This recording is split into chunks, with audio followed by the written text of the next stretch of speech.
ഓം ശ്രീ ഗുരുഭ്യോ നമ. ജ്യോതികുമാർ ചാനലിലേക്ക് ഏവർക്കും സ്വാഗതം. ഇന്ന് ഞാൻ ചർച്ച ചെയ്യുന്നത് 2026 മെയ് 11 ചൊവ്വാഗ്രഹം സ്വക്ഷേത്ര മൂലത്രികോണ രാശിയായ മേടം രാശിയിലേക്ക് രാശി മാറുന്നു. അപ്പോൾ ചൊവ്വാഗ്രഹം മേടം രാശിയിലേക്ക് രാശി മാറുന്നത് എന്ത് ഗുണദോഷങ്ങൾ ഓരോ കൂറുകാർക്കും ലഗ്നക്കാർക്കും ഉണ്ടാകും എന്നുള്ളതിനെ പറ്റിയാണ് ചർച്ച ചെയ്യുന്നത്.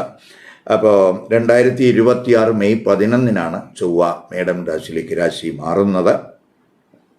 മേടം രാശി ചൊവ്വയുടെ സ്വക്ഷേത്രമാണ്, മൂലത്രികോണ രാശിയാണ്. അപ്പം മേടം രാശിയിലേക്ക് ചൊവ്വ വരുമ്പോൾ ചൊവ്വയ്ക്ക് ബലം ഉണ്ടാകുന്ന സമയമാണ്. പ്രത്യേകിച്ച് ഈ ചൊവ്വ എന്ന് പറയും അത് ജൂൺ 20 വരെ ആ മേടം രാശിയിലുണ്ടാകും. ഏകദേശം 40 ദിവസത്തോളം ചൊവ്വ മേടം രാശിയിൽ ബലവാനാണ്. അപ്പോൾ ചൊവ്വ എന്ന് പറയുമ്പോൾ തന്നെ ധൈര്യത്തിൻ്റെയും വീര്യത്തിൻ്റെയും പ്രചോദനത്തിൻ്റെയും ആത്മവിശ്വാസത്തിൻ്റെയും ഊർജ്ജസ്വലതയുടെയും പോരാട്ട വീര്യത്തിൻ്റെയൊക്കെ ഗ്രഹമാണ്. അതേസമയം പ്രകോപനം, തർക്കങ്ങൾ, സംഘർഷം ഇവയുടെയൊക്കെ ഗ്രഹമായിട്ട് നമ്മൾ ചൊവ്വയെ കാണണം. അപ്പോൾ ചൊവ്വ മേടം രാശിയിലേക്ക് വരുമ്പോൾ പൊതുവെ ഒരു പൗരുഷത്തിൻ്റെ ഗ്രഹമാണ് ഈ ചൊവ്വ എന്നുള്ളത് കൊണ്ട് നമുക്ക് ഏത് കാര്യത്തിലും ദൃഢനിശ്ചയത്തിനും അതുപോലെ നമുക്ക് ഏത് മത്സര പ്രവർത്തനങ്ങളിലുമൊക്കെ പങ്കെടുത്ത് അതിൽ വിജയം കൈവരിക്കുന്നതിനൊക്കെ ഒരു പ്രവണതയൊക്കെ ഉണ്ടാകും. ഏത് സംരംഭങ്ങളും നമുക്ക് വിജയിപ്പിക്കാനാകും.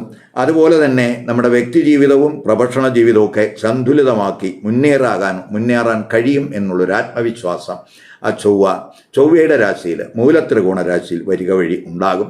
അതേസമയം ഓരോ കൂറുകാർക്കും ലഗ്നക്കാർക്കും ചൊവ്വയുടെ ജാതകത്തിലെ ഭാവാധിപത്യം എങ്ങനെയാണ്, സ്ഥിതി എങ്ങനെയാണ്, മറ്റ് ഗ്രഹങ്ങളുമായിട്ടുള്ള യോഗം, ദൃഷ്ടി, അതുപോലെ ഇപ്പോൾ നടക്കുന്ന ദേശ അപകാരം, ഛിദ്രം ഇവയൊക്കെ അനുസരിച്ച് ഈ പൊതുഫലത്തിൽ വ്യതിയാനം വരാനും സാധ്യതയുണ്ടെന്ന് മനസ്സിലാക്കുക.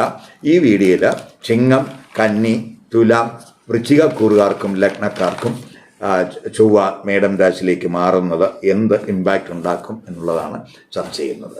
ആദ്യമായി മകം, പൂരം, ഉത്തരം നക്ഷത്രത്തിൻ്റെ ആദ്യ പാദത്തിൽ പെടുന്നവർക്ക് ചൊവ്വ മേടം രാശിയിൽ മാറുന്നത് എന്ത് ഇമ്പാക്റ്റ് ഉണ്ടാക്കും നോക്കാം. ചിങ്ങക്കുറുകാരെ സംബന്ധിച്ചിടത്തോളം ചൊവ്വ 4ഉം 9ഉം ഭാവാധിപനാണ്, യോഗകാരകനാണ്. ആ ചൊവ്വ മെയ് 11 9ാം ഭാവരാശിയിൽ, ഭാഗ്യരാശിയിൽ, മൂലത്രികോണ രാശിയിലേക്കാണ് ആ ചൊവ്വ രാശി മാറുന്നത്. ജൂൺ 20 വരെ ഏകദേശം 40 ദിവസത്തോളം ആ ഭാഗ്യസ്ഥാനത്ത് ഭാഗ്യഭാവാധിപനായിട്ട് ചൊവ്വ സ്ഥിതി ഉണ്ടാകും. യോഗകാരകനും കൂടിയാണ് ഈ ചിങ്ങക്കൂറുകാർക്ക് ചൊവ്വയെന്ന് പറയുന്നത്. അപ്പോൾ ഇഷ്ടസ്ഥാനത്തേക്കാണ് ചൊവ്വയുടെ രാശിമാറ്റം. അപ്പോൾ നമ്മളെ ആഗ്രഹങ്ങൾ സാധിക്കുന്ന സമയമെന്ന് പറയാം. വ്യക്തിതലത്തിലും കുടുംബത്തിലും ഭാഗ്യാനുഭവം ഉണ്ടാകുന്ന സമയമായിട്ട് കാണുന്നുണ്ട്. പ്ലാൻ ചെയ്യുന്നതിനനുസരിച്ച് കാര്യങ്ങൾ സാധിക്കാൻ കഴിയുന്ന സമയമായിട്ട് കാണുന്നുണ്ട്. തൊഴിലിൽ ഭാഗ്യം ഉണ്ടാകും. ആഗ്രഹിക്കുന്ന തലത്തിൽ തൊഴിലിൽ ഉയർച്ച പ്രതീക്ഷിക്കാവുന്ന സമയമാണ്. ഇപ്പോൾ വിദേശത്തൊക്കെ പഠനം ആഗ്രഹിക്കുന്നവർക്ക്, അതുപോലെ ടെക്നിക്കൽ കോഴ്സൊക്കെ വിദേശത്ത് ചെയ്യാൻ ആഗ്രഹിക്കുന്നവർക്ക് അവർക്കൊക്കെ വളരെ അനുകൂല സമയമാണ്. വിദേശ യാത്രകൾക്കൊക്കെ യോഗം കാണുന്നുണ്ട്. അതുപോലെ തന്നെ നമുക്ക് ഈ ധർമ്മപ്രവർത്തനങ്ങൾക്ക് ഒക്കെ സാധ്യതയുണ്ട്. ഡിവൈൻ നോളജൊക്കെ കൂടാൻ സാധ്യതയുണ്ട്. അത് ആർജിക്കുന്നതിനുള്ളൊരു സമയമായിട്ടും കൂടെ കാണുന്നുണ്ട്. അതേസമയം പിതാവ്, ഗുരുക്കന്മാർ ഇവരോടൊക്കെയുള്ള ആ ഒരു റിലേഷൻഷിപ്പിൽ അല്പം കെയർ വേണം 9 ആ ചൊവ്വയുടെ സ്ഥിതി വരുമ്പോൾ. അതുപോലെ ചൊവ്വ 4ാം ഭാവാധിപനും കൂടിയാണ്. 4ാം ഭാവാധിപനായിട്ടുള്ള ചൊവ്വ ആ ഭാവത്തിൻ്റെ 6ലാണ് വരുന്നത് എന്നുള്ളത് കൊണ്ട് മാതാവിൻ്റെ ആരോഗ്യകാര്യത്തിൽ ശ്രദ്ധിക്കണം. അതുപോലെ ദൂരസ്ഥലത്ത്, പ്രത്യേകിച്ച് വിദേശത്തൊക്കെ ഈ പാർപ്പിടം, അതുപോലെ വസ്തുക്കൾ ഇവയൊക്കെ വാങ്ങാൻ ആഗ്രഹിക്കുന്നവർക്ക് വളരെ അനുകൂല സമയമായിട്ട് കാണുന്നുണ്ട്. അപ്പോൾ കുടുംബ അംഗങ്ങളുമായിട്ടൊക്കെ ചിലപ്പോൾ ദൂരയാത്രകൾക്ക് സാധ്യതയുണ്ട്. സ്പിരിച്വൽ റിലേറ്റഡ് ആയിട്ടുള്ള ആക്ടിവിറ്റീസിലൊക്കെ പങ്കെടുക്കുന്നതിന്, കുടുംബാംഗങ്ങളുമായിട്ടൊക്കെ പങ്കെടുക്കുന്നതിനൊക്കെ സാധ്യത കാണുന്നുണ്ട്. അതേസമയം അധർമ്മ മാർഗങ്ങൾ, ഇല്ലീഗൽ ആക്ടിവിറ്റി ഫോളോ ചെയ്യുന്നവർക്ക് അവർക്ക് പല തടസ്സങ്ങൾ ഈ സമയത്ത് ഉണ്ടാകാൻ സാധ്യതയുണ്ടെന്നും കൂടെ മനസ്സിലാക്കുക. അപ്പം നല്ല മാർഗങ്ങളൊക്കെ അവലംബിച്ച് പോകുന്നവർക്ക്, നീതിബോധമൊക്കെ ഉള്ളവർക്ക് പൊതുവെ അനുകൂലമായിട്ടുള്ള ഒരു സ്ഥിതിയാണ് ആ ഭാഗ്യഭാവാധിപനായിട്ടുള്ള ചൊവ്വ ഭാഗ്യസ്ഥാനത്ത് വരിക വഴി ഉണ്ടാകുന്നത്. അതുപോലെ തന്നെ ഭാഗ്യദോഷങ്ങളൊക്കെ മാറും. ഉന്നതമായിട്ടുള്ള ലക്ഷ്യങ്ങൾ നേടിയെടുക്കുന്നതിനുള്ളൊരു ശ്രമമൊക്കെ ഈ സമയത്തുണ്ടാകും. ചൊവ്വ 12ലേക്ക് ദൃഷ്ടി ചെയ്യുന്നുണ്ട്. അത് നീചദൃഷ്ടിയാണ്. അപ്പോൾ 9 നിന്ന് 12ലേക്ക് നീചദൃഷ്ടി ചെയ്യുകയാണ്. അപ്പം ആത്മീയപരമായിട്ടുള്ള കാര്യങ്ങളിൽ നമുക്ക് ആത്മീയ ചിന്തയൊക്കെ ഉണ്ടാകാവുന്ന സമയമാണ്. വിദേശ ബന്ധങ്ങൾ വഴിയൊക്കെ നേട്ടങ്ങൾ നമുക്ക് പ്രതീക്ഷിക്കാം. അതേസമയം നല്ല കാര്യങ്ങൾക്കായിട്ട് ചിലവ് കൂടാവുന്ന സമയമാണ് എന്നും കൂടെ മനസ്സിലാക്കുക. യാത്രാ ചെലവ്, വിദേശത്ത് വിദ്യാഭ്യാസവുമായി ബന്ധപ്പെട്ട ചെലവ് ഈ സമയത്ത് ഉണ്ടാകും. അതുപോലെ തന്നെ മറ്റുള്ളവരെ സഹായിക്കുന്നതിനൊക്കെയുള്ള ഒരു പ്രവണതയൊക്കെ ചിലപ്പോൾ ഈ സമയത്തുണ്ടാകും, ചാരിറ്റി പ്രവർത്തനങ്ങൾ. അതുപോലെ ഈ ബ്ലഡ് ഡൊണേഷന് വേണ്ടിയുള്ള ഒരു സഹായമൊക്കെ ചിലപ്പോൾ ഈ സമയത്ത് ചെയ്യാനൊക്കെ സാധ്യതയുണ്ട്. ഇവയൊക്കെ അനുകൂലമായിട്ടുള്ള ചില സാധ്യതകളാണ് ആ ചൊവ്വയുടെ 12 ദൃഷ്ടി കൊണ്ട് കാണുന്നത്. അതേസമയം നമ്മൾ ധനം ഡീല് ചെയ്യുമ്പോൾ ശ്രദ്ധിക്കണം, ധനം നഷ്ടപ്പെടാതിരിക്കാനും ശ്രദ്ധിക്കണം. ചിലർക്ക് ഈ 12 ചൊവ്വയുടെയൊക്കെ ദൃഷ്ടി വരുമ്പോൾ ഉറക്കക്കുറവിനൊക്കെ സാധ്യതയുണ്ട്. അതുപോലെ ചൊവ്വ 3 ദൃഷ്ടി ചെയ്യുന്നുണ്ട്. അത് ബിസിനസ്, തൊഴിൽ ഇവയുമായിട്ട് ബന്ധപ്പെട്ട് ചിലപ്പോൾ നമുക്ക് യാത്രകളൊക്കെ ചിലപ്പോൾ ഉണ്ടാകാം. അതുപോലെ ബിസിനസ് സംരംഭങ്ങൾ ആ സംരംഭങ്ങളിലൊക്കെ കൂടുതൽ ആക്റ്റീവ് ആകുന്ന സമയമായിട്ട് കാണുന്നുണ്ട്. വർക്കിലൊക്കെ ആക്റ്റീവ് ആകും. ഇപ്പോൾ ക്രിയേറ്റീവ് വർക്ക്, പഠനം, അതുപോലെ പരീക്ഷ, ഇവകളിലൊക്കെ തന്നെ നമുക്ക് ആക്റ്റീവ് ആകുന്ന സമയമാണ്. അതേസമയം സഹോദരങ്ങൾ, ഫ്രണ്ട്സ്, ഇവരുമായിട്ടുള്ള ബന്ധം, അവരുമായിട്ടൊക്കെ നമ്മൾ സംസാരിക്കുമ്പോഴൊക്കെ ഒരു ശ്രദ്ധ വേണം. അതുപോലെ തന്നെ നമ്മൾ ഈ എന്തെങ്കിലുമൊക്കെ ഡോക്യുമെൻ്റ്, പ്രമാണങ്ങൾ, ഇവയൊക്കെ നമ്മൾ പ്രിപ്പയർ ചെയ്യുമ്പോഴും ഒരു കെയർ വേണ്ടുന്ന സമയമാണ്. ഇപ്പോൾ 4ലേക്കും ചൊവ്വയുടെ ദൃഷ്ടിയുണ്ട്. 4ാം ഭാവാധിപനും കൂടിയാണ് ചൊവ്വ. 4ലേക്ക് ദൃഷ്ടി ചെയ്യുന്നുണ്ട്. പക്ഷേ 9 നിന്നുള്ള ആ ദൃഷ്ടിയാണ് ചൊവ്വ 4ലേക്ക് ദൃഷ്ടി വരുന്നത്. അപ്പോൾ പൊതുവേ നമുക്ക് ഈ വസ്തു വാങ്ങുന്നതിന് ഒക്കെ അനുകൂല സമയമാണ്. അതേസമയം നമ്മൾ ചിലർക്ക് ഹിഡൻ ആയിട്ടുള്ള ഒരു ഇടപാടുകളൊക്കെ ചിലപ്പോൾ ഈ സമയത്ത് ഉണ്ടാകാനും സാധ്യതയുണ്ട്. കാരണം 9ന്റെ അഷ്ടമഭാവമാണ് ഈ 4 എന്ന് പറയുന്നത്. അവിടെയാണ് ആ ചൊവ്വയുടെ ദൃഷ്ടി വരുന്നത്. അതുപോലെ മാതാവിൻ്റെ ആരോഗ്യകാര്യത്തിൽ ശ്രദ്ധിക്കണം. കുടുംബത്തിൽ ചിലപ്പോൾ ഒരു സുഖക്കുറവ് 9 നിൽക്കുന്ന ചൊവ്വ അതിൻ്റെ അഷ്ടമഭാവമായ 4ലേക്ക് ദൃഷ്ടി വഴി ഉണ്ടാകാൻ സാധ്യതയുണ്ട്. അതുപോലെ മേരിറ്റ് റിലേഷൻഷിപ്പുകൾ, ബന്ധുക്കളുമായിട്ടുള്ള റിലേഷൻഷിപ്പ്, ഇവയിലൊക്കെ നമ്മൾ ഒരു കെയർ വേണം. 4ൽ ആ ചൊവ്വയുടെ ദൃഷ്ടി വരുന്നു. അപ്പോൾ കുടുംബ സംബന്ധമായ വിഷയങ്ങളിൽ ഭൗതികമായിട്ടുള്ള കാര്യങ്ങൾക്കൊക്കെ ഗുണാനുഭവം ഉണ്ടാകും. എങ്കിലും നമുക്ക് ഈ ഇമോഷണലായിട്ടുള്ള കാര്യങ്ങളിൽ നമ്മൾ ഒരു കെയർ വേണം. ചിലർക്ക് മാനസികമായിട്ട് ചെറിയ ടെൻഷനൊക്കെ ചിലപ്പോൾ ഈ സമയത്ത് 4ലെ ചൊവ്വയുടെ ദൃഷ്ടി കൊണ്ട് ഉണ്ടാകാം. അതുപോലെ റിയൽ എസ്റ്റേറ്റ് ബിസിനസ് വഴിയൊക്കെ നമുക്ക് നേട്ടങ്ങളുണ്ടാകും. വീട്, വാഹനമൊക്കെ വാങ്ങാൻ ആഗ്രഹിക്കുന്നവർക്ക് അനുകൂല സമയമാണ്. ഗുരുക്കന്മാർ, പിതാവ്, അതുപോലെ മെൻറ്റേഴ്സ്, ഇവരോടൊക്കെ നല്ലൊരു ബന്ധം നിലനിർത്തി പോകാൻ ശ്രദ്ധിക്കണം. അവരോട് കൂടുതൽ ആദരവൊക്കെ കൊടുത്തു പോകുക. അവരുടെയൊക്കെ ഉപദേശം, അവരുടെയൊക്കെ ഗൈഡൻസ് ഈ സമയത്ത് അത് നമുക്ക് ഗുണം ചെയ്യും എന്നും കൂടെ മനസ്സിലാക്കുക. ഇനി കന്നിക്കൂറുകാർക്കും കന്നി ലഗ്നക്കാർക്കും ചൊവ്വ മേടം രാശിയിലേക്ക് രാശി മാറുന്നത് എന്ത് ഇമ്പാക്റ്റ് ഉണ്ടാക്കും നോക്കാം. കന്നിക്കൂറുകാരെന്ന് പറയുമ്പോൾ ഉത്തര നക്ഷത്രത്തിൻ്റെ അവസാനത്തെ 3 പാദം, അത്തം, അതുപോലെ ചിത്തിരയുടെ ആദ്യത്തെ 2 പാദത്തിൽ പെടുന്നവരാണ്. ഇപ്പോൾ കന്നിക്കൂറുകാർക്കും കന്നി ലഗ്നക്കാർക്കും ചൊവ്വ 3ഉം 8ഉം ഭാവാധിപനാണ്. ഈ 3ഉം 8ഉം ഭാവാധിപനായിട്ടുള്ള ചൊവ്വ മെയ് 11 അഷ്ടമ ഭാവാധിപൻ ആയ ചൊവ്വ അഷ്ടമ രാശിയിൽ ബലവാനായിട്ട് വരുന്ന സമയമാണ്. അപ്പോൾ ജൂൺ 20 വരെ ആ ചൊവ്വ അഷ്ടമരാശിയിൽ ഉണ്ടാകും. 8ാം ഭാവാധിപൻ 8ലേക്ക് വരിക എന്ന് പറയുന്നത് വിപരീത രാജയോഗമാണ്. അത് സഡനായിട്ടുള്ള ചില ഇവൻസുകൾ ഉണ്ടാകും.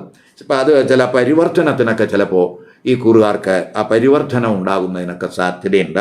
അപ്പം ഏത് പ്രതിസന്ധികളെയും ഏത് പ്രശ്നങ്ങളെയൊക്കെ ചലഞ്ച് ചെയ്യുന്നതിനുള്ള കഴിവ് ഈ അഷ്ടമഭാവാധിപൻ അഷ്ടമത്തിൽ വരിക വഴി ഉണ്ടാകാൻ സാധ്യതയുണ്ട്. അതേസമയം നമുക്ക് അപ്രതീക്ഷിതമായിട്ടുള്ള സോഴ്സുകളിൽ നിന്ന് നമുക്ക് ചില നേട്ടങ്ങൾ ഈ സമയത്തുണ്ടാകാൻ സാധ്യതയുണ്ട്.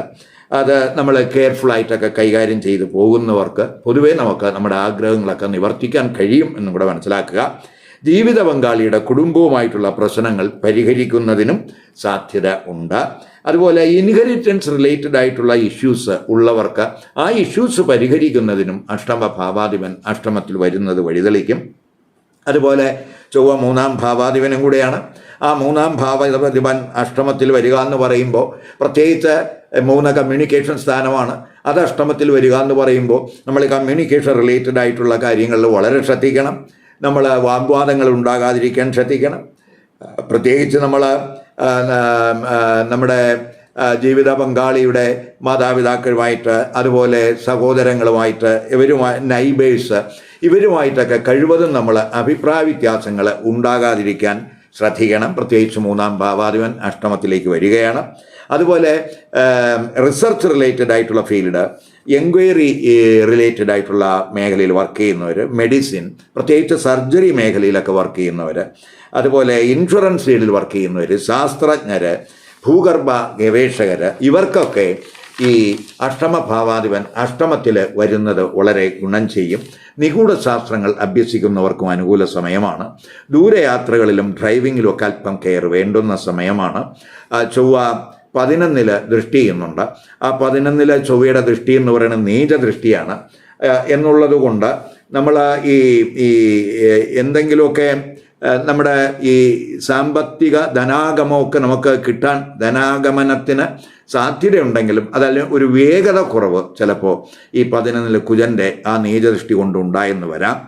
അത് ചിലപ്പോൾ നമ്മൾ ഈ സാമൂഹ്യ ബന്ധങ്ങളിലും സൗഹൃദങ്ങളിലും ഒക്കെ ചിലപ്പോൾ എന്തെങ്കിലുമൊക്കെ ഒരു മങ്ങൽ ഉണ്ടാകാനൊക്കെ സാധ്യതയുണ്ട് 11 ചൊവ്വയുടെ നീചദൃഷ്ടി വരിക വഴി. അപ്പോൾ 8 നിൽക്കുന്ന ചൊവ്വ 2 ഡയറക്റ്റായിട്ട് ദൃഷ്ടി ചെയ്യുന്നുണ്ട്. അപ്പോൾ അപ്രതീക്ഷിതമായിട്ടുള്ള ഒരു നേട്ടം, സാമ്പത്തിക നേട്ടം ചിലപ്പോൾ ഈ സമയത്ത് ഈ കൂറുകാർക്ക് ഉണ്ടാകാം. അതേസമയം കുടുംബത്തിൽ എന്തെങ്കിലുമൊക്കെ തർക്കങ്ങൾ, അഭിപ്രായ വ്യത്യാസങ്ങൾ ചിലപ്പോൾ ഉണ്ടായെന്ന് വരാം. അവിടെ നമ്മൾ ഒരു ശ്രദ്ധ കൊടുക്കണം. അതുപോലെ തന്നെ ദന്തസംബന്ധമായോ നയന സംബന്ധമായിട്ടുള്ള പ്രശ്നങ്ങളുള്ളവർ അവിടെയൊക്കെ ഒന്ന് ശ്രദ്ധ കൊടുത്ത് പോകണം. കുജൻ 3-ാം ഭാവാധിപനാണ്. ആ 3-ാം ഭാവാധിപനായ ചൊവ്വ 3 ദൃഷ്ടി ചെയ്യുന്ന സമയം കൂടെയാണ്. അത് അഷ്ടമത്തിൽ നിന്നാണ് 3 ദൃഷ്ടി ചെയ്യുന്നത്. അപ്പോൾ യാത്രകളിലൊക്കെ ഒരു കെയർ വേണം. അതുപോലെ തന്നെ നമ്മൾ ഏത് കാര്യത്തിലും ഒരു തയ്യാറെടുപ്പ് നമുക്ക് ആവശ്യമായ സമയമാണ്. എടുത്തു ചാടി ഒരു പ്രവർത്തനത്തിലേക്ക് പോകരുത്. അതുപോലെ തന്നെ ഈ സഹോദരങ്ങളുമായിട്ടുള്ള കമ്മ്യൂണിക്കേഷനിലൊക്കെ ഒരു ശ്രദ്ധ വേണം. അതുപോലെ എഴുത്തുകാർ, റിസർച്ചേഴ്സ്, അവർക്കൊക്കെ പൊതുവേ നമുക്ക് അനുകൂല സമയം എന്ന് പറയാം. 3-ാം ഭാവാധിപൻ 3 ദൃഷ്ടി ചെയ്യുന്നുണ്ട്. ഇപ്പോൾ ടെക്നിക്കൽ റിലേറ്റഡ് ആയിട്ടുള്ള കോഴ്സുകൾ ചെയ്യുന്നവർക്കൊക്കെ അതും അനുകൂല സമയമായിട്ടൊക്കെ കാണുന്നുണ്ട്. വർക്കിലൊക്കെ ഫോക്കസ് ചെയ്യും. കോമ്പറ്റീറ്റീവ് സ്പിരിറ്റൊക്കെ ഉണ്ടാകാവുന്ന സമയമാണ്.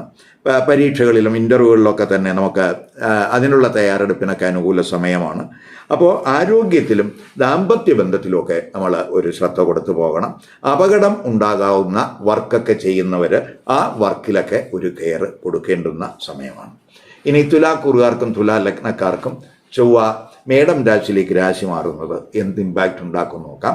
തുലാക്കൂറുകാരെന്ന് പറയുമ്പം ചിത്ര നക്ഷത്രത്തിൻ്റെ അവസാനത്തെ 2 പാദം, ചോതി, അതുപോലെ വിശാഖ നക്ഷത്രത്തിൻ്റെ ആദ്യത്തെ 3 പാദത്തിൽ പെടുന്നവരാണ്. അപ്പോൾ തുലാക്കൂറുകാർക്കും തുലാ ലഗ്നക്കാർക്കും ചൊവ്വ 2-ാം ഭാവാധിപനുമാണ്, 7-ാം ഭാവാധിപനുമാണ്. ആ 2ഉം 7ഉം ഭാവാധിപനായിട്ടുള്ള ചൊവ്വ മെയ് 11 7-ാം ഭാവരാശിയിൽ ചൊവ്വ സ്വക്ഷേത്ര മൂലത്രികോണ രാശിയിലേക്ക് ആ ചൊവ്വ രാശി മാറുകയാണ്. ജൂൺ 20 വരെ ആ ചൊവ്വ 7-ാം ഭാവരാശിയിൽ, 7-ാം ഭാവാധിപൻ 7-ാം ഭാവരാശിയിൽ ബലവാനായി നിൽക്കുന്ന സമയമാണ്. അതൊരു രുചക യോഗാവസ്ഥയിലാണ് ആ ചൊവ്വ നിൽക്കുന്നത്.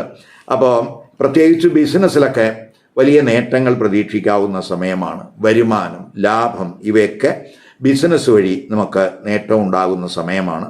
ബിസിനസ് മാനേജ്മെൻറ്റിലൊക്കെ നമുക്ക് വിജയം ഉണ്ടാകുന്ന സമയമാണ്. ചൊവ്വ 2-ാം ഭാവാധിപനാണ്. ആ 2-ാം ഭാവാധിപൻ 7-ൽ വരിക എന്ന് പറയുമ്പോൾ അത്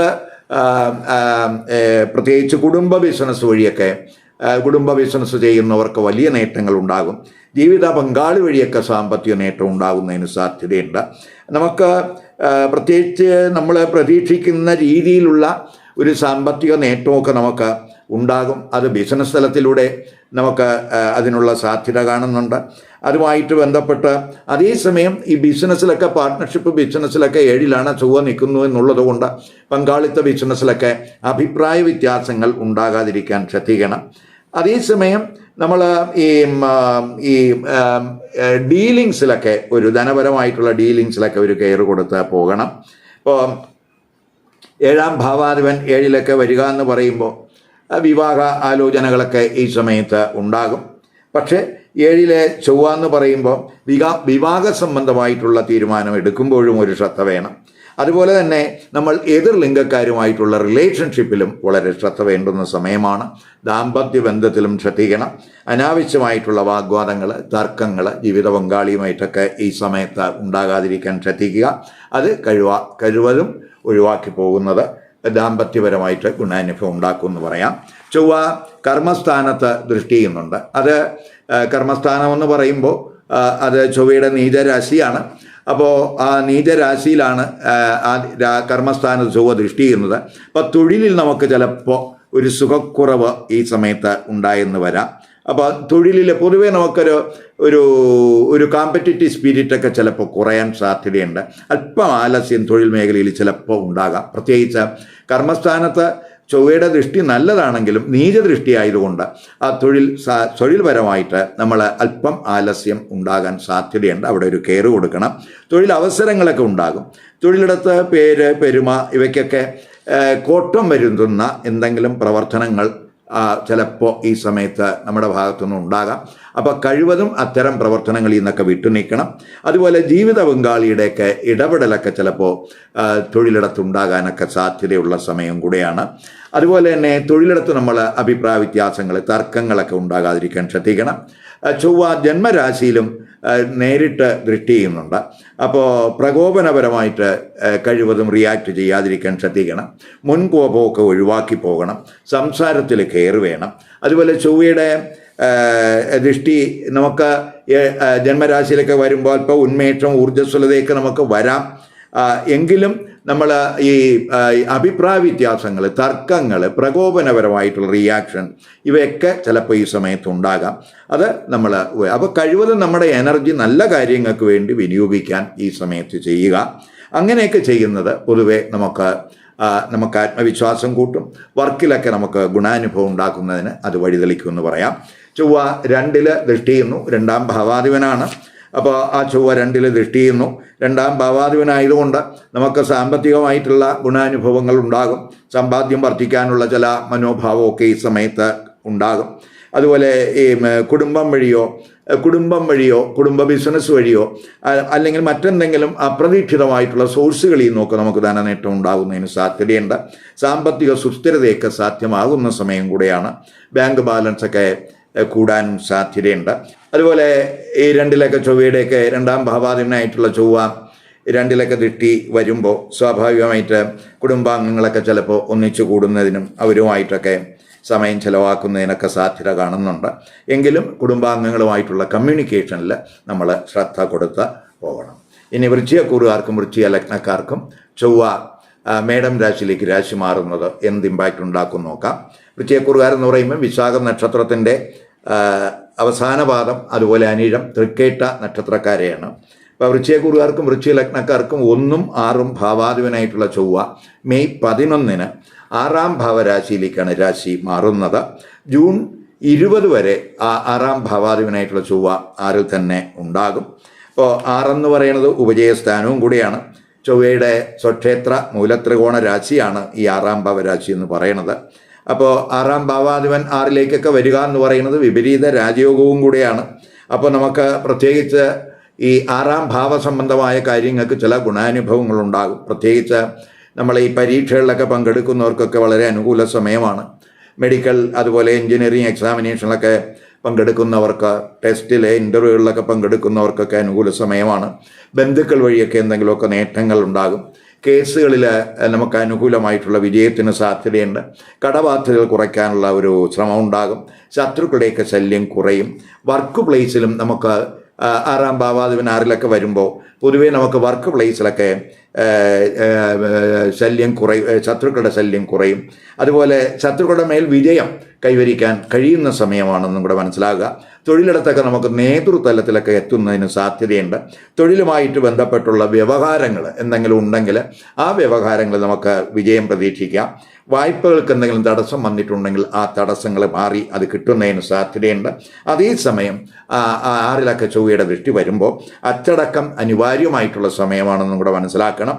അതിൻ്റെ ഫലം നമുക്ക് ഈ സമയത്തുണ്ടാകും. അപ്പോൾ കഴിവതും അനാവശ്യമായിട്ടുള്ള വാഗ്വാദങ്ങളിലേക്കൊക്കെ പോകാതിരിക്കാൻ ശ്രദ്ധിക്കണം.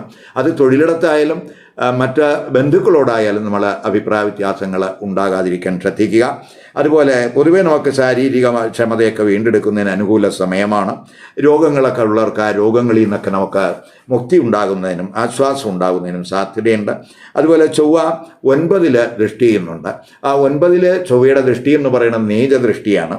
അപ്പോൾ ചിലർക്ക് പെട്ടെന്ന് ദൂരയാത്രകൾ ഈ സമയത്തുണ്ടാകും. അതേസമയം യാത്രകളിൽ എന്തെങ്കിലുമൊക്കെ തടസ്സങ്ങൾ ചിലപ്പോൾ വന്നു വിട്ടു എന്നും കൂടെ വരാം. അതുപോലെ തന്നെ നമുക്ക് എന്തെങ്കിലും ഭാഗ്യ തടസ്സങ്ങൾ പ്രത്യേകിച്ച് 9 ആ ചൊവ്വയുടെ ദൃഷ്ടി നീചദൃഷ്ടി ആയതുകൊണ്ട് ഉണ്ടാകാൻ സാധ്യതയുണ്ട്. ഉന്നത വിദ്യാഭ്യാസം, തൊഴിൽ ഇവയുമായി ബന്ധപ്പെട്ടുള്ള യാത്രകൾക്ക് സാധ്യത കാണുന്നുണ്ട്. ഉന്നത വിദ്യ അഭ്യസിക്കുന്നവർക്ക് പ്രത്യേകിച്ച് സീനിയർ അധ്യാപകരുമായിട്ട് ഇൻ്ററാക്ട് ചെയ്യുമ്പോഴൊക്കെ നമ്മൾ പൊളൈറ്റായിട്ട് ബിഹേവ് ചെയ്യാൻ ശ്രദ്ധിക്കണം. വാഗ്വാദങ്ങൾ ഒഴിവാക്കണം. ശത്രുതാ മനോഭാവം ഈ സമയത്ത് വെടിയുക തന്നെ വേണം.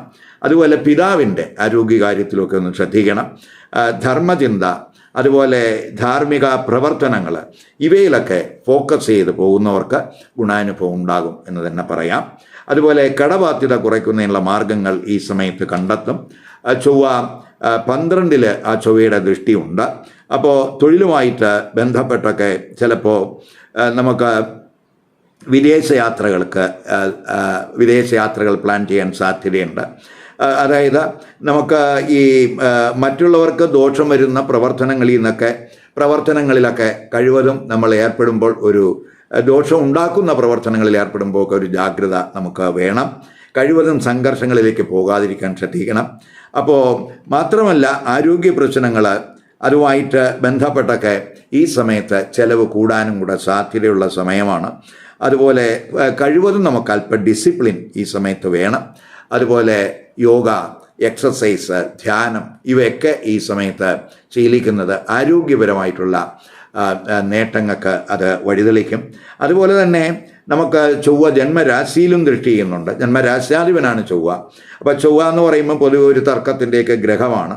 അപ്പോൾ കഴിവതും നമ്മൾ ജന്മരാശിയിലൊക്കെ ചൊവ്വയുടെ ദൃഷ്ടി വരുമ്പോൾ നമുക്ക് വീര്യം, ശൗര്യം ഇതൊക്കെ ഉണ്ടാകും. പക്ഷേ സംസാരത്തിലൊക്കെ വളരെ ശ്രദ്ധ വേണം, അച്ചടക്കം വേണം.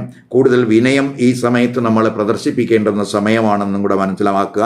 അപ്പം കൂടുതൽ വിനയത്തോടു കൂടിയുള്ളൊരു സമീപനമാണ് ഈ സമയത്ത് വേണ്ടത്. അല്ലെങ്കിൽ അത് അഭിപ്രായ വ്യത്യാസങ്ങൾ, തർക്കങ്ങളിൽ ഇവയിലൊക്കെ വഴിതെളിക്കാം. അപ്പം കഴിവതും നമ്മൾ ഈ പ്രകോപനപരമായിട്ട് റിയാക്ട് ചെയ്യാതിരിക്കാൻ ശ്രദ്ധിക്കുക.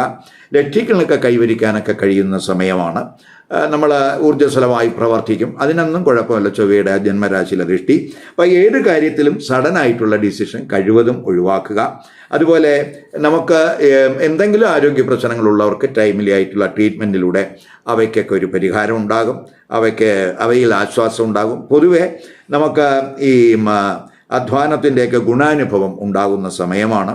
അതേസമയം ഈ 12 ചൊവ്വയുടെയൊക്കെ ദൃഷ്ടിയൊക്കെ വരുമ്പോൾ ചിലപ്പോൾ ഉറക്കക്കുറവ് അല്ലെങ്കിൽ ഒരു അമിതമായിട്ടുള്ള ചിന്ത ഒക്കെ ഈ സമയത്തുണ്ടാകാം. അപ്പം അല്പക്ഷമ, സംയമനമൊക്കെ ഈ സമയത്ത് കൂടുന്നത് നല്ലതാണ്. ഈ വീഡിയോ ഇഷ്ടപ്പെട്ടുവെങ്കിൽ ലൈക്ക് ചെയ്യുക, ഷെയർ ചെയ്യുക. അതുപോലെ സബ്സ്ക്രൈബ് ചെയ്യാത്തവർ സബ്സ്ക്രൈബ് ചെയ്ത് കാണുക. മറ്റൊരു പുതിയ വിഷയമായി അടുത്ത വീഡിയോയിൽ കാണാം. നമസ്കാരം.